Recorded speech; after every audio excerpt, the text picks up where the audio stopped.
dijaga oleh Allah kesuciannya, Bapak Ibu sekalian. Ibu mungkin ada yang paham, di dunia ini ada 4 wanita yang tidak haid. Ya, ada 4 wanita yang tidak haid. Salah satunya Siti Fatimah Zahra, Rasulullah. Ya. Terus yang lagi Bu, Siti Asia, ya, Siti Asia, yaitu istri Fir'aun. Istri Fir'aun itu taat, suaminya itu luar biasa gitu, tapi istrinya taat, yang merawat Nabi Musa ketika kecil. Ya. Siti Asia itu juga jaga Allah. Terus lagi Siti Maryam. Siapa Siti Maryam? Ibunya Nabi Isa. Itu juga tidak haid, tidak halangan. Ya. Terus satu lagi Siti Khadijah. Ya, Khadijah. Jadi ada dunia ada 4 wanita. Jadi kalau selain itu ada lagi wanita yang tidak halangan dari penyakit itu. Ada penyakit, ya. Apakah ada? Ya ada. Ada ya. Jadi Siti Fatimah Zahra itu ketika meninggal, Bapak Ibu sekalian, ya, itu digotong oleh suaminya sendiri, terus kedua putranya Hasan dan Husin, dan kemudian sahabat Abu Dzar Al-Ghifari. Ya. Ketika Fatimah Zahra meninggal, itu digotong ke kuburan, kemudian diletakkan di kuburan. Setelah diletakkan di kuburan, ternyata apa? Sahabat Abu Dzar Al-Ghifari itu bertanya kepada kubur, ditanya, wahai kubur, ya. Wahai yang lahat, apakah kau tahu siapa ini jasad yang tinggal ini? Nah itu, ternyata dari dalam kubur ada suara. Kalau kita mungkin takut ya. Kita takut ada suara dalam kubur, nggak ada rupa, ada suara. Sebenarnya kita takut ya. Nggak ada apa-apa, kita sering takut. Kita bila baca takut mungkin seperti itu. Ternyata apa jawaban dari yang kubur? Wahai hamba Allah, bahasanya aku tidak memandang nasab dan tidak memandang pangkat seseorang. Ya. Itu jawaban dari yang kubur tadi. Di bahasanya barang siapa yang ingin selamat dari siksa kubur, ya, maka dari itu hindarilah 4 perkara. Ya, hindarilah 4 perkara. Itu diantaranya apa? Yaitu jangan meninggalkan sholat wajib. Ya, jangan meninggalkan sholat wajib, sholat fardu 5 waktu itu ya.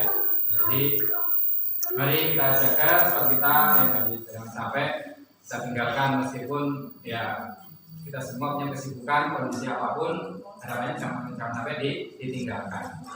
Kalau terlambat, ya telat, maka bisa diqadha atau dijamak oleh yang lainnya. Jadi untuk pelaksanaannya itu ya ada pengecualian Bapak Ibu sekalian. Ya kalau nggak bisa berdiri suruh duduk, ya bisa duduk, baring, bisa baring, kedip mata sholatnya, kemudian lagi disolati. Ya itu ya. Nah, itu ada pengecualian ya. Itulah indahnya Islam, enaknya Islam gitu ya. Ada pengecualian, jadi nggak harus langsung letterlock paten seperti ini, harus seperti ini, enggak. Ya ada pengecualian yang lain dengan kondisi tertentu. Nah itulah Islam. Jadi jangan sampai kita meninggalkan sholat jika ingin selamat dari siksa kubur. Terus yang kedua yaitu jangan berdusta, ya jangan berdusta. Jadi terkait dengan dusta ini ya suatu malapetaka yang membahayakan bagi individu tersebut ya. Maka dari itu mari kita bermuhasabah diri Bapak Ibu sekalian. Jangan berdusta, berbohong ya, karena kita pernah bersumpah ya, berjanji. Jadi jangan berbohong. Termasuk pada anak kecil barangkali Bapak Ibu. Anaknya nangis, diam dulu, diam nak, bapak berikan es krim. Itu udah diam. Mama, kita jaga dengan selain enak ya dengan anak-anak. Nah itu mungkin hal perkara bohong yang kecil pada anak kecil ada sering kita kan. Nah itu.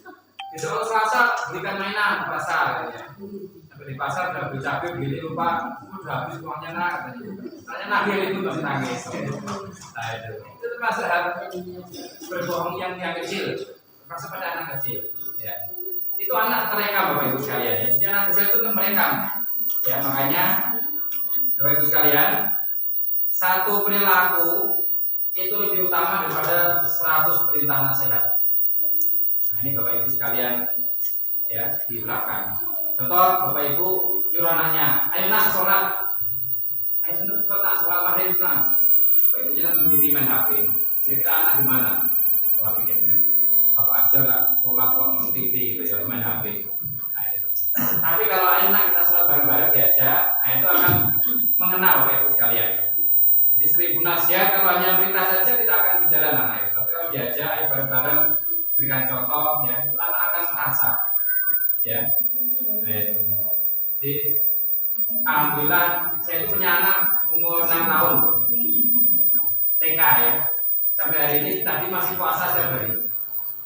Setiap hari masih puasa, umur 6 tahun TK. Kemarin itu sempat pulang TK ribut, Bu aku tak minum Bu ya. Ternyata pada ini TK sekolah itu ya ada kawannya yang minum. Nah itu sempat ribut ya. Anda sampai hari tadi masih puasa hari. Dan kemarin itu batal sekali ya, batal sekali. Ya itu. Nah, sampai hari ini masih ya, umur 6 tahun. Ya. Ya meskipun seharusnya belum kewajiban Bapak Ibu ya, belum kewajiban karena belum balik. Tetapi untuk melatih itu perlu dibiasakan. Nah, Bapak Ibu sekalian, ya ketika ke masjid, ya ketika pengajian, jangan lupa anak-anaknya diajak.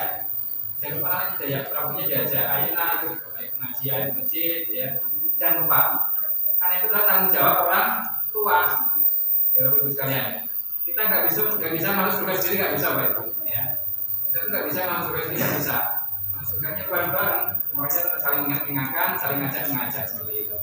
Terlebih sebagai orang tua, ya mari kita ajak kita. Jadi jangan sampai nanti di akhirat ditagih, disalahkan. Ya, kenapa kamu sholat dulu? Bapakku aja nggak pernah ngajak sholat, ibu nggak pernah ngajak sholat, ya. Soalnya hanya perintah saja, tapi nggak mengajari, nggak mengajak. Ya. Ini perintah. Jadi satu contoh perilaku itu lebih manjur dibanding 1000 ucapan perintah.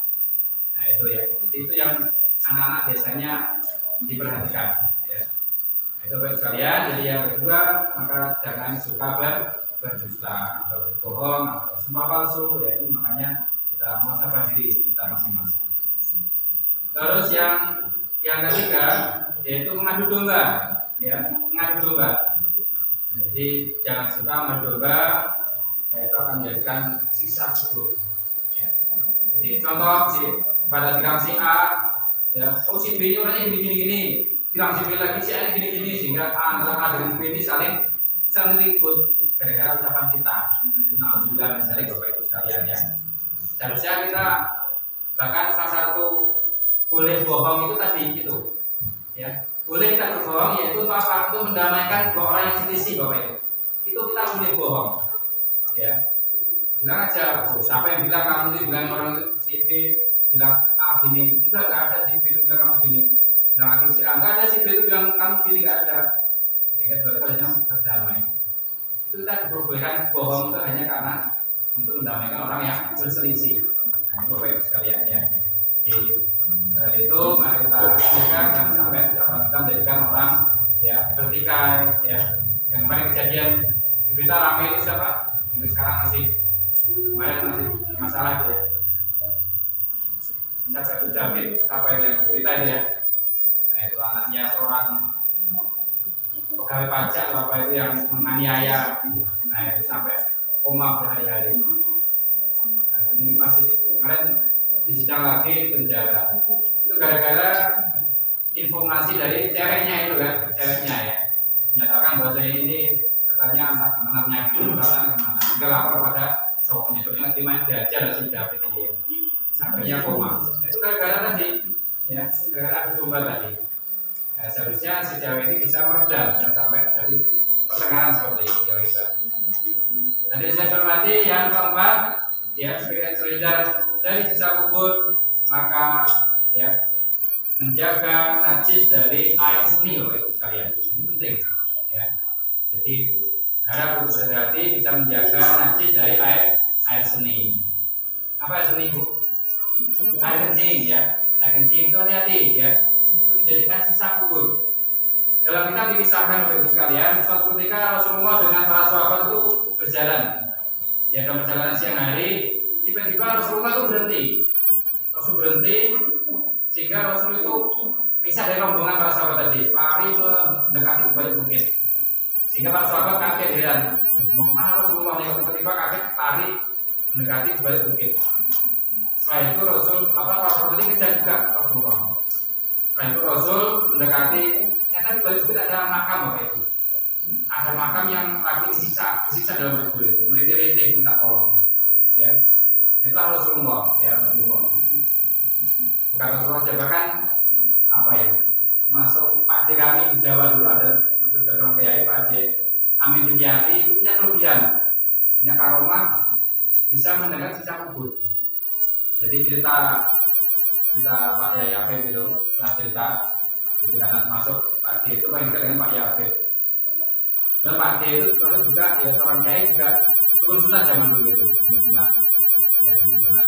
Jadi suatu ketika bersisa itu menyunati orang masyarakat yang mobil. Ya, zaman dulu itu namanya mobil Tyson lah, sekarang kayak Kereta apa ya. Bahasanya Tyson zaman dulu itu mobil Tyson. Jadi ternyata dengan sopirnya diantar, tiba-tiba mobil itu mogok di dekat makam, dekat kuburan. Ternyata apa? Mbah Yai tadi buka pintu langsung lari ternyata. Lari, ya. Lari sambil bawa alit tadi langsung menuju ke tempat yang mau disunat tadi siapa masyarakat tadi ya. Dan mobil tadi tinggal mogok tadi sama sopirnya tadi. Nah setelah itu sudah selesai diperbaiki mobilnya bisa sehingga nyusullah sopir lagi mobil.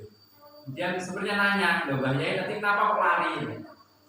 Anu kan, nah itu saya, enggak kuat dengan saya kan. Kenapa Mbah Yai? Saya mendengar suara jeritan, pekikan suara sisa kubur itu enggak tahan saya, sehingga lari Pak Yai tadi. Nah itu, di manusia seorang Yai aja bisa pakai Rasulullah. Ya. Rasul juga sama, ya, ketika melihat tadi ada suara jeritan sisa kubur, sehingga Rasul mendekat. Nah tadi balik bukit ada makam, ya ada makam. Sehingga ya Rasulullah diambillah pelepah hormat, ya dipotong dengan pedangnya pelepah hormat, dan sampai di atas makam tadi pelepah hormat tadi. Wahai si fulan, selagi pelepah ini masih kondisi hijau segar, maka kau akan aman dari siksa kubur. Ya. Nah, proses itulah menjadi tradisi kita. Kenapa kalau di makam orang nanam bunga, ya kan?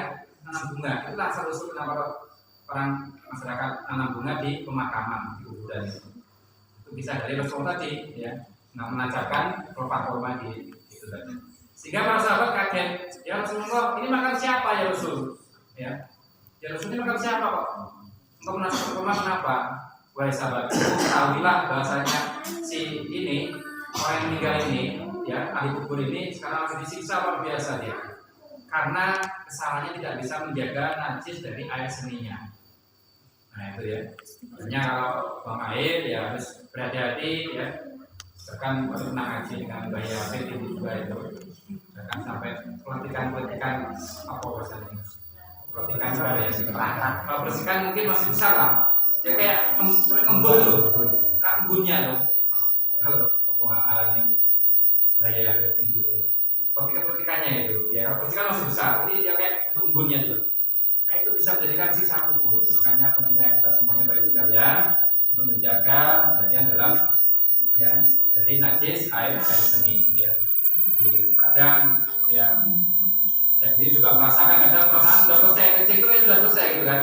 Ketika berdiri ternyata masih kayak seru kita merasa yang puas. Nah ternyata itulah yang bisa menjadikan sisa kubur Bapak Ibu sekalian. Ya itu makanya kalau buang air itu sering disunahkan apa? Dehen.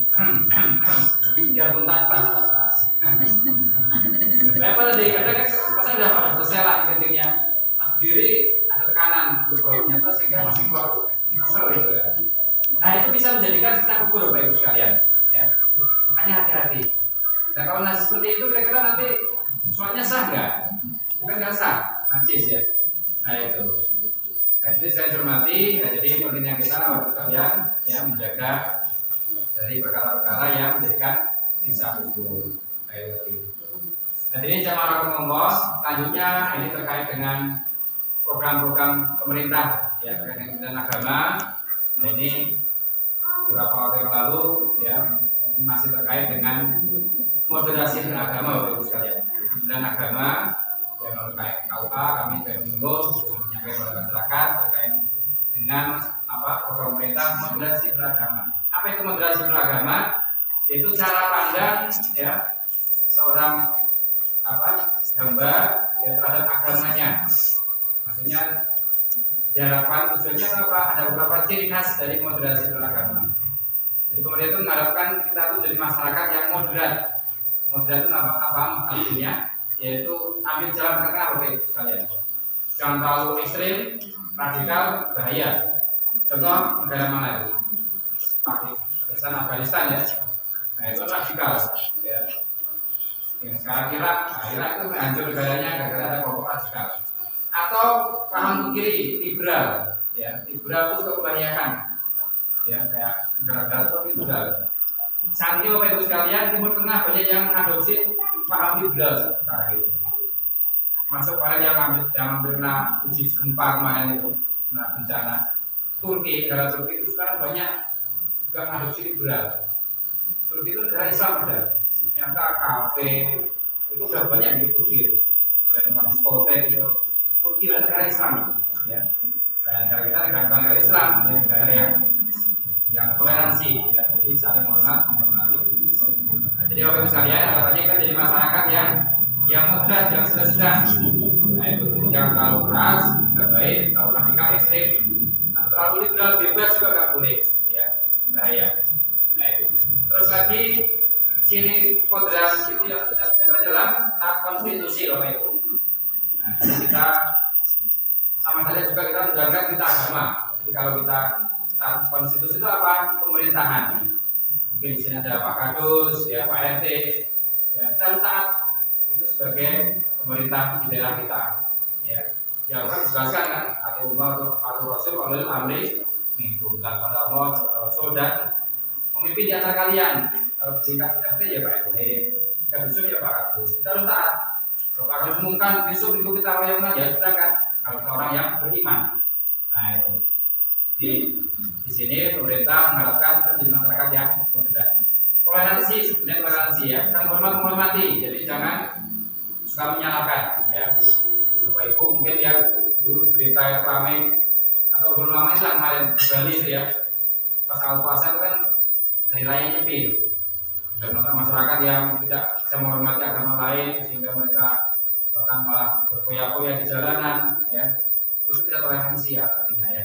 Atau juga ada kalian berita sampai viral itu di Semeru ada orang yang keluarkan apa itu sesajen ya berdua ya itu sebagai perantara nggak kalian video ditendang misalnya itu menyakiti masyarakat yang lain. Kita nggak boleh seperti itu. Jadi harus saling menghormati ya sama agama atau bahkan selain agama ya. Itu adalah yang bisa Bapak sekalian ya. Jadi harus toleransi, mari kita saling menjaga ya, saling menyalahkan. Nah, itu terkait dengan moderasi beragama Bapak sekalian. Kemudian lagi terkait dengan program yang lain, ini ada program dari Pak Jokowi ya yang terkait dengan sertifikasi produk halal. Jadi masyarakat Indonesia itu karena mayoritasnya Islam terbesar dunia, ya dunia Bapak Ibu sekalian, Indonesia itu Islam terbesar dunia. Saat ini Indonesia menjadi rujukan, jadi contoh negara-negara Islam yang lain. Karena Timur Tengah sekarang itu banyak dan liberal. Meskipun negara Islam, tapi masyarakatnya sudah banyak liberal. Ya, liberal artinya apa? Bebas masyarakat itu. Ya, Timur Tengah. Makanya kalau Bapak lihat berita itu sering ada kiai misalnya baik dari Timur Tengah, ulama Timur Tengah orang-orang itu sudah bisa dakwah. Senang mereka. Mereka mengatakan bahwa Indonesia ini negaranya aman, tentram, nyaman, masyarakatnya ramah-ramah, enak sekali. Karena di Timur Tengah orangnya keras-keras, orang itu keras Bapak sekalian. Ya, nah itu.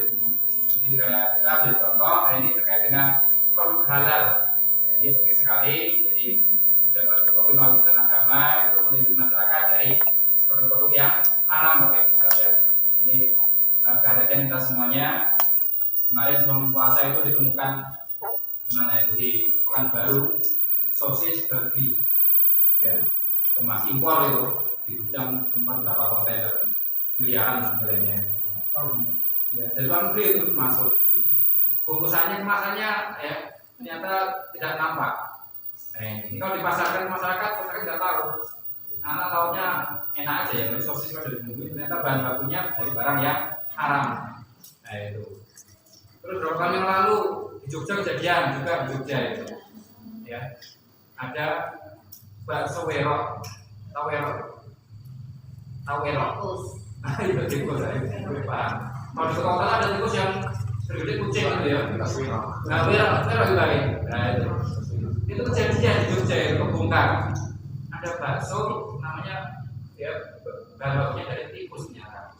Ketawanya apa? Ada pembeli mahasiswa itu numpang pipis di belakang, yang mana ditemukan potongan kepala tikus itu. Wah gila, ya Allah. Kita tuh punya rame itu ya, punya rame. Tapi sekarang dari daftar penjara itu pemiliknya itu. Ya yang beli ya nggak tahu namanya di link kamu aku kasih bumbu masak ya enak aja ya. Langsung. Nah itu dalam rangka tadi makanya sekarang itu hal seperti itu akan dihindari, ya diusahakan pemerintah akan disertifikasi.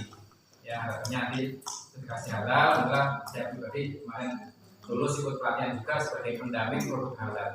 Kemarin di Semarang sudah mulai bergerak kawan-kawan itu, nanti akan didaftarkan itu gratis Bu, ya biayanya gratis.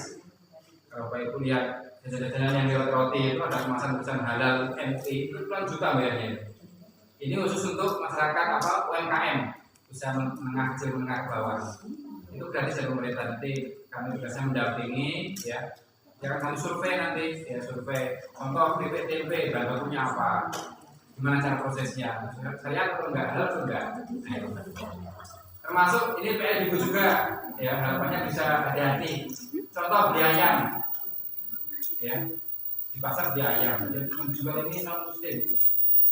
Orang muslim kalau yang makan muslim gimana kira-kira? Halal enggak ayam ini? Ya, kadang-kadang yang juga saya mau nanya. Enggak tahu ya juga ya. Itu hanya menjualnya. Ya, sebenarnya cari info lah. Makanya kalau para kiai itu biasanya kalau dihidangkan makanan itu kalau ada ayam, daging, ikan, pasti milih ikannya. Milih yang amannya. Ya, lebih amannya kehalalannya tadi. Karena kalau ayam kan di, nah itu. Ini di SPI juga ada beberapa penjualan ayam potong itu nanti akan kita dampingi juga, kita cek. Karena dulu ada info kejadian tapi ya cara menyembelihnya mungkin ya kurang tepat. Karena disembelih belum mati langsung dipotong ditembak. Karena sih banyaknya. Ya kalau belinya 1 kintal, kalau penyajian itu kan belinya banyak ya. Nah itu kalau dia motongnya sampai 100 ekor apa enggak? Kadang tadi ya kasus sembarang. Kalau secara syariat diteliti, angkat semua uratnya yang putus semua itu belum. Kalau nggak semua putus berarti tidak sah menjadi pemotongannya. Jadi apa statusnya? Sampai haram. Kita makan jadi dalam daging, tubuh kita. Nah itu repot ya. Betul banyak kejadian banyak kita itu. Jadi potong langsung karena saya banyaknya ayam, saya langsung di patah langsung. Ini kondisi masih belum mati dari patah, dia nyiksa hewan. Nah itu. Kecuali kalau perusahaan itu malah lebih nyaman. Perusahaan motoran kan langsung dia 1000 ekor. Ketika yang pakai mesin ya, pas di mesin itu lagi baca Bismillah. Allah Akbar. Sekalian aja doanya. Ayat dalam semuanya udah ngomong sendiri mesin. Nah itu malah biasa. Yang manual ini ada yang karena buru-buru cepat ternyata belum putus uratnya leher itu. Ya. Nah itu. Makanya kemarin ada cerita itu di Semarang Malaysia. Mas kemarin saya malah ngajak itu kawan-kawan. Paknya aja, jadi kasih BB kan biaya berapa kita gitu. Dia ngajak 5-6 orang. Itu sendiri. Ya karena takutnya tadi ya, takutnya. Karena sampai itu sendiri mas ngajak kawan-kawan, bareng-bareng motong sendiri, atau orang itu yang bersihin gitu kan, yang motong sendiri. Nah, itu juga perlu hati bapak ibu sekalian ya. Makanya bisa lihat di sini kalau ibu beli ayam itu, kalau dagingnya terlalu merah, artinya penyembelihnya belum sempurna. Ya, penyembelihnya belum sempurna. Tadi kadang makanya habis potong langsung dimasukkan ke air panas. Kadang darah yang kuat itu belum maksimal. Jadi masih mengendap di kulit daging itu. Makanya pernah menemukan barangkali ada ayam buka masih merah semua darahnya buku itu ya. Karena tadi penyembelihannya belum sempurna. Sudah dipotong langsung ke air panas gitu ya. Darah yang kuat itu belum ya sampai itu. Makanya kalau dulu saya ingat kalau mbak itu sekarang potong ayam diletakkan biarkan sampai nggak gerak gitu ya. Juga ya masih kan kebayang. Dan itu langsung ya diambil. Kalau masih berat, kan dia dulu katanya kalau mbak dulu. Itu apa maksudnya biar supaya tuntas darahnya. Nah, cumanya nanti kalau ayam di pasar kok masih dagingnya masih merah sekali, jadi itu potongannya belum tuntas darahnya.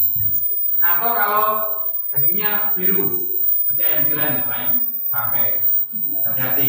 Kalau di pasar beli ayam kok kulitnya kumat, dia akan kebiru-biruan, itu berarti ayam yang sudah meninggal. Nah, itu ya bagus sekalian. Jadi itulah tujuan pemerintah kenapa ini ada program sertifikasi yang produk halal. Ya. Contoh warung-warung itu penjual ayam, usaha-usaha bisa gratis seperti itu. Ya. Kalau ada sertifikasi halalnya kan lebih enak. Ya, contoh di SD ada Mbak Yuni tahu, ya, ini buat tahu itu kan, itu gimana mereka akan cek nanti, bahan pokoknya membak, gitu. Gimana cara membuatnya, nanti kita ajukan, dapat sehingga warna nanti ada sertifikat halal, lebih enak nyaman masyarakat, tidak ragu lagi. Nah, itulah program dari pemerintah, sekalian ya. Dan lagi Bapak Ibu, ini terkait dengan zakat, kemarin sudah disepakati dari Basda, dari Bupati, dari Kementerian Agama, dari MUI. Bahasanya untuk zakat fitrah itu 2,8 kilo, ya. 2,8 kilo per individu zakat fitrah. Ya, 8 on, ya, 2 kilo 8 on. Ya, kita sepakati kemarin sudah ada sejarahnya juga. Ya. Nah itu kami sampaikan. Terus lagi terkait dengan biaya haji, ya ini juga biaya haji saat naik di tahun ini kemarin 49.800 sampai 50 juta lah. Ya, biaya haji reguler ya reguler. Tapi tahun kemarin tuh juga 39 berapa ya kemarin, 40 juta tahun kemarin. Tapi disubsidi dari pemerintah, jadi jamaah haji hanya bayar 35 juta. Selisihnya berapa itu di apa? Subsidi pemerintah. Nah itu. Nah, itu informasi terkait dengan haji ya. Terus lagi terkait dengan KUA Bapak Ibu sekalian ya. KUA ini sebenarnya banyak permasalahan di masyarakat yang nanya, Pak, gimana kalau buku nikah saya itu datanya salah katanya gitu. Itu bisa nggak Pak? Bisa ganti buku nikah baru nggak? Ternyata nggak bisa Bapak Ibu ya. Ya kemarin ada masyarakat ketawanya apa? Ternyata dia selama mau datang umroh. Karena umroh aja ada buku nikah ya. Coba sini ada. Nah sebagai buku nikah, dicek ternyata buku nikah, KTP, katanya nggak sama datanya. Ini bermasalahnya, nanya ke saya. Coba baca ke KUA nanti diperbaiki. Ada keterangan dari KUA nanti terkait dengan buku nikah. Nah itu Bapak Ibu sekalian ya. Jadi makanya yang punya anak kecil itu dari sekarang hati-hati kalau pendataan anak itu sekolah ya, dan sampai salah. Ya, jadi buku nikah itu sama kayak ijazah. Ijazah itu juga nggak bisa diganti Bapak Ibu. Ijazah SD, SMP atau selanjutnya itu bisa diganti. Kalau KTP kan bisa ya. KTP bisa diganti, KK bisa diganti, akta bisa diganti. Kalau ijazah nggak bisa, ya ijazah itu ada nomornya sendiri kertasnya masing-masing. Nah, jadi itu terkait dengan ya. Terus usia pernikahan saat ini kan 19 tahun Bapak Ibu ya. 19 tahun. Putra putri 19 tahun. Nah kalau belum 19 nikah bisa nggak? Bisa. Ada pengecualian nanti. Itu sidang dulu nantinya ya. Sidang dulu ke pengadilan. Terus lagi Bapak Ibu ini juga ada kejadian masyarakat yang melaksanakan nikah siri. Nikah siri kemarin juga ada kami dapat WA dari alumni kami sendiri bahkan SMK itu. Pak kami itu udah nikah, anak saya udah 2 tahun, tapi belum punya buku nikah ternyata. Itu nikahnya nikah siri. Gimana Pak kalau harus buku nikah? Ya bisa Mbak. Ya Mbaknya ada nanti daftar namanya isbat nikah Bapak Ibu ya. Kalau ada pernikahan yang belum punya buku nikah, itu namanya isbat nikah. Sidang Kementerian Agama di Selangor data. Itu kurang lebih biayanya 1.500-an. Nah nanti diajak orang tuanya dan saksi nikah dulu. 2 tahun yang lalu pas nikah siri itu siapa saksinya? Yang diajak ke pengadilan. Nah nanti di sana ya akan melaksanakan sidang. Itu bisa sekali 2 kali, ya cuma 3 kali selesai. Nah itu namanya isbat nikah. Sehingga nanti ada izin dari pengadilan sehingga KUA mengeluarkan buku nikah. Nah buku nikahnya sesuai nikah yang dulu 2 tahun yang lalu. Di zaman sekarang, kalau sekarang lucu ya, karena udah 2 tahun kok besok. Baik. Nikahnya sekarang, luarnya udah 2 tahun yang nah, seperti itu. Ya, itu namanya isbat nikah. Terus terkait dengan saksi nikah, Bu, ya. Saksi nikah nanti kepada Pak Kadus ya. Harapannya kalau ada pernikahan di rumah setempat, ya mohon kalau saksinya itu orang jauh, harusnya bisa protes. Ya, kalau kami di Kapolda sering kami kasih masukan untuk Pak Ali Amran atau Pak Robani. Kalau bisa, nanti banyak masyarakat yang loh, kalau Robani nyuruh saksinya orang luar, orang jauh, itu nggak pas. Saksi nikah itu sebaiknya orang terdekat. Karena saksi itu berat tanggung jawabnya Pak Ibu. Kalau keluarga ini bermasalah, cekcok. Siapa yang nasihat? Saksi tugasnya nasihati orang ini tadi yang nikah. Nah Itu. Dan kalau orangnya jauh, jernih sana, Rasulullah, apa tahu dia kehidupan orang ini nggak tahu. Nah itu, makanya sekarang ada pemasukan RT atau Pak Kadus ya, itu tokoh setempat. Karena biasanya kalau ada masalah partai siapa nanti jalannya Pak Kadus dulu ya, Pak RT itu seringnya. Ya. Nah, makanya nanti ke depan pada pernikahan kalau ada saksi yang orang jauh itu harapannya dihindari. Ya, boleh protes. Ya. Kami sudah menyampaikan ke kau dan menyampaikan ke Pak sekali kau lain. Karena ini masyarakat sering punya protes ya, protes. Nah itu baik sekalian terkait dengan tadi ada namanya isbat nikah banyak itu yang mengajukan isbat nikah. Atau ini ada lagi banyak masalah ya Pak saya itu udah nikah tapi buku nikah saya hilang. Nah itu kan karena mau berangkat umroh kan bingung ada ya. Namanya membantu orang tua ada kan nggak apa nggak itu tidak open. Sehingga lagi karena pindah rumah kan, pindah rumah kan bawa sering kemana sehingga nggak ada data terkait pernikahan. Dan nikahnya tahun berapa? Nikahnya tahun 90. Tahun 90 sama ternyata belum ada. Dulu adanya PAU. Nah, sehingga waktu itu datang ke KUA di Jernih itu, tanya data pernikahan bapak tadi, mbak tadi. Tidak ada. Berarti kalau tahun 90 itu bapak datanya di PAU. Di PAU ada datanya. Ya. Karena kecamatan Eritan mungkin 2005 atau 2006 baru mulai buka kecamatan Eritan. Nah, di bawah itu berarti data pernikahan semua ada di PAU bapak itu. Di mana banyak harus seperti itu. Karena yang bapak mau umroh, ternyata bukunya nggak ada. Nah, yang ngurus lagi KUA. Dan KUA kita nggak ada datanya karena dari nikahnya tahun 90 kan, sudah lama.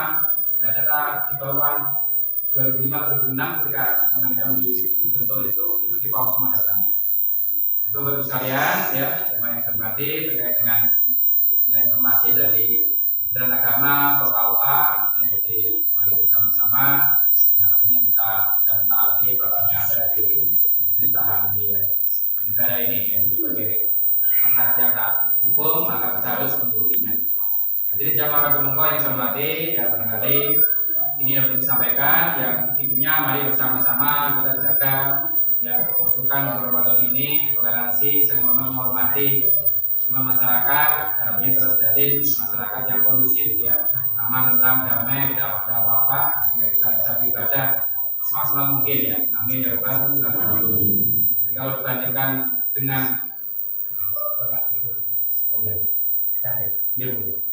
ini menjadi masalah saksi dulu. Saksi itu boleh sembarangan kalau di lingkungan sini biar ada. Apa diwajib disunahkan pengurus syarat, apa sembarangan diambil ya, sebagai saksi nikah. Sebagai saksi nikah yang harapannya ya kalau bisa tokoh yang dihormati ya pakai syarat juga boleh atau pakai contohnya itu juga bisa. Ya. Yang sebenarnya kalau orang kan menjadikannya kan kalau ada kalau sebagai syarat. Iya bisa ya. Karena sembarangan itu sembarangan. Itu yang aku yang enggak bukan aku enggak. Cuma ya sebenarnya. Setidaknya kalau sudah syarat itu kan mengenai tentang agama ya. Memang benar itu. Coba nanti disampaikan Pak Rokan. Kita kalau ngambil saksi setidaknya yang kuat kan ada. Imam setidaknya kan. Karena kalau contohnya anak muda jadi saksi apa berarti anak muda itu nasihati orang ini kalau orang nikah ini cekcok misalnya ribut berarti anak muda yang jadi saksi nikah tadi. Kalau yang sepuh yang paham agama tokoh masyarakat banyak kan kalau nasihat kan luas baik berani insya Allah. Nah itu kalau orang muda itu jadi saksi nikah terus nasihati yang nikah ada masalah kita nggak berani meminta. Nah itu ya kita tadi itu benar Pak itu harus ya. Jadi mari ya kami bersinergi banyak. Kami ketika di kantor KUA kalau misalnya menyampaikan masukan itu, nah ini juga banyak keluhan dari masyarakat ya, kita sering cerita. Yang saksi orang sana bergerak uang 50.000. Karena ada agaknya saksi itu. Tidak mengharapkan itu ya. Tapi kan ibaratnya kalau namanya diriman itu kan yang setidaknya kalau saksi ini kan orang yang dipandang lah. Setidaknya yang tua sesepuh lalu itulah yang orang itu mau berjamaah apa gitu. Kalau Nabi dulu kan gitu kalau di yang paham agama kalau jadi wali diberi surat pernyataan dari masjid. Jadi orang berjamaah enggak hari-harinya. Kalau orang nggak jawab kan nggak boleh jadi saksi. Harapannya yang taat agamanya lebih bagus seperti itu.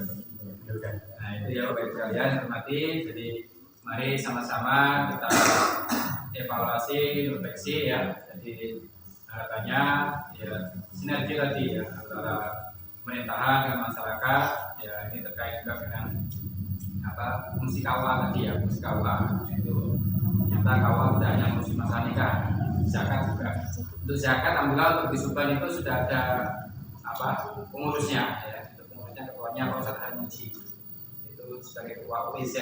Sekarang kemarin sudah dibentuk itu SK dari Pak Bupati dari Basda ya, masing-masing desa ada panitia zakat sendiri, itu langsung di Pak Harmuji terus Pak Bupati juga ada berapa orang banyak SK-kan terkait dengan zakat. Nanti ada info selanjutnya nanti. Nah, jadi saya hormati, barangkali ini dapat disampaikan, ya harapannya ya kita sama-sama untuk bisa lebih busuk taat ibadah di Ramadan ini dan harapannya sampai selesai. Dan harapannya juga sampai selesai Ramadan tetap ramai masjidnya ya. Amin ya Allah. Sekian dari kami. Kalau ada hal-hal yang lain terkait dengan mungkin KUA atau yang lainnya bisa disampaikan atau berjalan Mas gimana? Juga kami juga jadi penyuluh agama untuk yang kita punya tugas tentang hal itu. Pak Rukani juga yang dulu juga P3N ya, P3N. Yang dari kami mengaku kesalahan yang kami akhiri. Assalamualaikum warahmatullahi wabarakatuh. Waalaikumsalam warahmatullahi wabarakatuh.